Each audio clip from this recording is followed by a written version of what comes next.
Good morning to all. Welcome to TSN school. हम पढ़ रहे हैं कक्षा 6 की पाठ्य पुस्तक बसंत भाग 1 का पाठ्यक्रम। आज हम पाठ 8 पढ़ेंगे। यह एक नाटक है। इसका शीर्षक है ऐसे ऐसे। इस नाटक के जो लेखक हैं वो हैं विष्णु प्रभाकर जी। हमने इसके पहले भाग में पढ़ा कि किस प्रकार से मोहन पेट का दर्द बता रहा है और बड़ा बेचैन है। उसकी माँ भी उसके दर्द को लेकर बहुत परेशान है और पिता द्वारा डॉक्टर को बताया जा रहा है कि किस प्रकार से मोहन के पेट में दर्द हो रहा है, और लेकिन वो उसको अच्छे से नहीं समझा पा रहा है। कह रहा है बस कुछ ऐसे ऐसे हो रहा है। इस पर जो मोहन के पड़ोसी हैं वो भी कह रहे हैं कि मोहन को जो है वो पूरे घर पड़ोस में सब जगह हल्ला गुल्ला करता रहता है, चारों ओर खुशियाँ बिखेरता रहता है, लेकिन अभी कहीं पर भी मोहन दिखाई नहीं दे रहा है। अब आगे पढ़ते हैं। दीनानाथ: जी हाँ, कुछ बड़ी तकलीफ है, तभी तो पड़ा। मामूली तकलीफ को तो यह कुछ नहीं समझता। अब जो दीनानाथ जी हैं वो कह रहे हैं कि कुछ बड़ी तकलीफ है, इसीलिए ये चुपचाप बैठा है, कोई मस्ती नहीं कर रहा है। अगर मामूली तकलीफ होती तो इसको कोई असर नहीं होता, ये कुछ भी उसे नहीं समझता। पर कोई डर नहीं, मैं वैद्य जी से कह आया हूँ, वे आ ही रहे हैं, ठीक कर देंगे। अब जो मोहन के पिताजी हैं उन्होंने तो डॉक्टर को फ़ोन करा, और जो मोहन के पड़ोसी हैं उन्होंने वैद्य जी को बुला लिया। मोहन तेजी से कराकर, अरे ओह, मतलब मोहन है उसके पेट में थोड़ा दर्द सा हो रहा है, तो वो बार बार कर्रा रहा है, मतलब बार बार दर्द से बेचैन हो रहा है। माँ घबरा कर, क्या है बेटा, क्या हुआ? अब जो माँ है उसकी, मोहन की जो माँ है वो बहुत घबरा रही हैं, क्योंकि मोहन को बहुत बेचैनी, बहुत परेशानी हो रही है, पेट में दर्द हो रहा है। मोहन रुआसा सा, रुआसा का मतलब रोने जैसा मोहन, बड़े ज़ोर से ऐसे ऐसे होता है, ऐसे ऐसे। मोहन है अभी भी समझा नहीं पा रहा है कि उसके पेट में क्या हो रहा है, बस एक ही रट लगा के बैठा है, एक ही शब्द उसके मुंह पे आ रहा है, ऐसे ऐसे।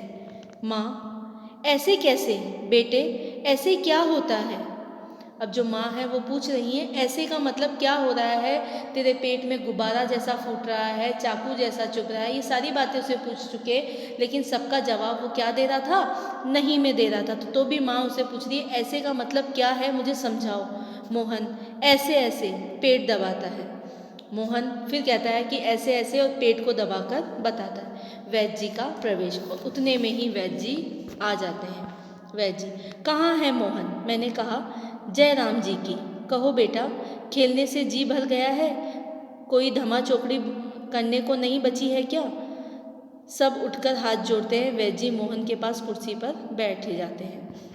अब जो वैद्य जी हैं वो आते ही कहते हैं कि क्या हुआ, जो खेल कूद है, धमा चौकड़ी का मतलब जो उछल कूद तुम कर रहे हो, वो अब कुछ भी नहीं बची है क्या, जो तुम ऐसे बैठ गए हो? और सभी लोग वैद्य जी को हाथ। पिताजी, पिता: वैद्य जी शाम तक ठीक था, दफ्तर से चलते वक्त रास्ते में एकदम बोला मेरे पेट में दर्द होता है, ऐसे ऐसे होता है, समझ नहीं आता यह कैसा दर्द है। वैद्य जी: अभी बता देता हूँ, असल में बच्चा है, समझ नहीं पाता है, नाड़ी दबाकर वात का प्रकोप है। मैंने कहा बेटा जीभ दिखाओ। मोहन जीभ निकालता है, कब्ज है, पेट साफ नहीं हुआ। पेट टटोलता हूँ, पेट साफ नहीं है, मल रुक जाने से वायु बढ़ गई है। क्यों बेटा?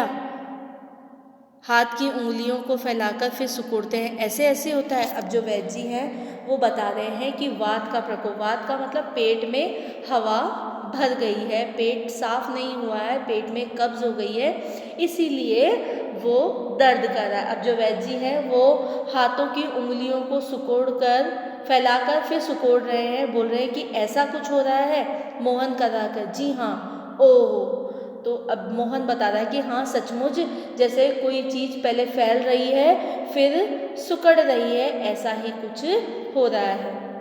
आयुर्वेद में वात पित्त ऐसा ही मतलब या तो हवा की कुछ बीमारी होती है या पित्त की कुछ बीमारी, जैसे उल्टी होना या फिर कब्ज का हो जाना, गैस बन जाना, ये सारी चीज़ें। तो जो वैद्य जी हैं वो बता रहे हैं कि हाथों की जैसे उंगलियां फैलाकर सुकड़ते हैं उसी प्रकार का दर्द हो रहा है। तो मोहन उस पर हामी भर देता है। वैद्य जी हर्ष से उछलकर, मैंने कहा ना, मैं समझ गया, अभी पुड़िया भेजता हूँ, मामूली बात है, पर यही मामूली बात कभी कभी बड़ों बड़ों को छका देती है। जो वैद्य जी हैं वो कह रहे हैं कि अभी मैं इसकी दवा बनाकर भेजता हूँ, लेकिन ये मामूली बात है, लेकिन इस मामूली बात में भी ये बड़ों बड़ों को भी परेशान कर देती। छका देना मतलब बहुत परेशान कर देना।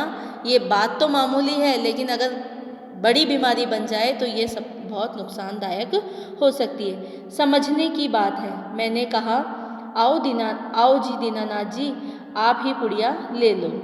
मोहन की माँ से आधे आधे घंटे बाद गर्म पानी से देनी है, 2-3 दस्त होंगे बस, फिर ऐसे ऐसे ऐसे भागेगा जैसे गधे के सर से सींग। अब जो वैद्य जी हैं वो कह रहे हैं कि 2-3 पुड़िया आपको किससे देनी है? गर्म पानी से देनी है। तो ये जो ऐसे ऐसे इसके पेट में हो रहा है वो भाग जाएगा, जैसे गधे के सर से सींग भाग गए हैं वैसे ये भी भाग जाएगा। वैद्य जी द्वार की ओर बढ़ते हैं। मोहन के पिता 5 का नोट निकालते हैं, मतलब मोहन के पिता हैं वो वैद्य जी को फीस देने के लिए 5 का नोट निकाल कर उन्हें दे देते हैं।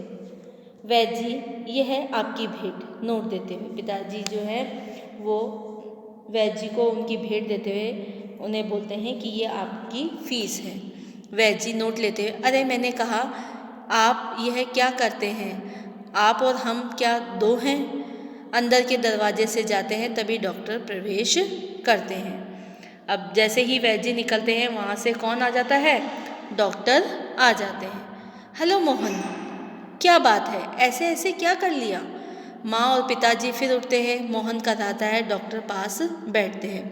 अब माँ और पिताजी फिर डॉक्टर का सम्मान करते हैं, उनका स्वागत करते हैं, फिर उठ जाते हैं। और जो डॉक्टर साहब हैं वो कहते हैं कि ऐसे ऐसे तुमने क्या कर लिया? पिता, डॉक्टर साहब कुछ समझ नहीं आता। डॉक्टर पेट दबाने लगते हैं, अभी देखता हूँ। जीभ तो दिखाओ बेटा।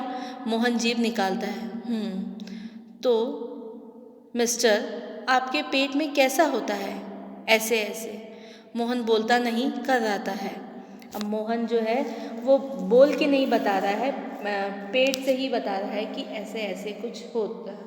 माँ, बताओ बेटा, डॉक्टर साहब को समझा दो। जी ऐसे ऐसे, कुछ ऐसे ऐसे होता है। हाथ से बताता है, उंगलियां भींचता है। डॉक्टर, तबीयत तो बड़ी खराब है। अब जो डॉक्टर साहब हैं वो कह रहे हैं कि इसकी तबीयत बड़ी खराब है। डॉक्टर साहब सहसा गंभीर होकर, वह तो मैं देख रहा हूँ, चेहरा बताता है इसे काफ़ी दर्द है। असल में कई तरह के दर्द चल रहे हैं। कोलिक पेन तो है नहीं और फोड़ा भी नहीं जान पड़ता, बराबर पेट टटोलता रहता है। जो डॉक्टर साहब हैं वो कह रहे हैं कि आजकल तरह तरह के दर्द हो रहे हैं और तरह तरह के दर्द चल रहे हैं और इसका चेहरा बता रहा है कि दर्द भी काफ़ी हो रहा है। माँ काँप कर, फोड़ा? डॉक्टर, जी नहीं, वह नहीं है, बिल्कुल भी नहीं है। मोहन, जरा मुंह फिर से खोलना, जीभ निकालो। मोहन जीभ निकालता है। हाँ, कब्ज ही लगता है, कुछ बदहजमी भी है। उठते हुए, कोई बात नहीं, दवा भेजता हूँ। क्यों ना आप ही चलें? मेरा विचार है कि एक ही खुराक पीने के बाद तबीयत ठीक हो जाएगी। कभी कभी हवा रुक जाती है और फंदा डाल लेती है, बस उसी की ऐंठन है। मतलब अब डॉक्टर साहब हैं वो भी यही कह रहे हैं कि इसको कब्ज है, इसके पेट में बदहजमी हो गई है। मतलब इस तरह का कि हम खाते तो रहते हैं लेकिन जो हवा नहीं निकलती है तो उसके कारण हमारे पेट में दर्द होने लगता है। डॉक्टर जाते हैं। मोहन के पिता 10 का नोट लिए पीछे पीछे जाते हैं और डॉक्टर साहब को दे देते हैं। अब जो मोहन के पिताजी हैं वो डॉक्टर साहब को उनकी फ़ीस देते हैं। माँ, सेक तो दे दूँ डॉक्टर साहब? दूर से, हाँ, गर्म पानी की बोतल से सेक दीजिए। डॉक्टर जाते हैं। माँ बोतल उठाती है, पड़ोसिन आती है। अब पहले वैद्य जी आए, पहले दीनानाथ जी, फिर वैद्य जी, फिर डॉक्टर, अब कौन आ रहा है? मोहन की पड़ोसिन। क्यों मोहन की माँ, कैसा है मोहन? आओ जी रामू की काकी, कैसा क्या होता है? लोचा लोचा फिरे है, जाने वह कैसे, ऐसे ऐसे क्या दर्द है, लड़के का बुरा हाल कर दिया। अब जो मोहन की माँ है वो अपनी पड़ोसन से कह रही है कि पता नहीं ऐसा कौन सा दर्द हो रहा है, मेरे बच्चे का तो बुरा हाल ही कर दिया है। पड़ोसिन, ना जी, इतनी नई नई बीमारियां निकली है, देख लेना यह कोई नया ही दर्द होगा। राममारी बीमारियों ने तंग कर दिया है, नए नए बुखार निकल आए हैं, वह बात है तो खाना पीना तो रहा नहीं। अब जो पड़ोसिन है वो कह रही हैं कि नई नई बीमारियां हैं, नए नए बुखार निकल आए हैं, इन बीमारियों ने ही तो तंग कर दिया, आजकल वैसा खाना पीना भी नहीं नहीं रहा। माँ,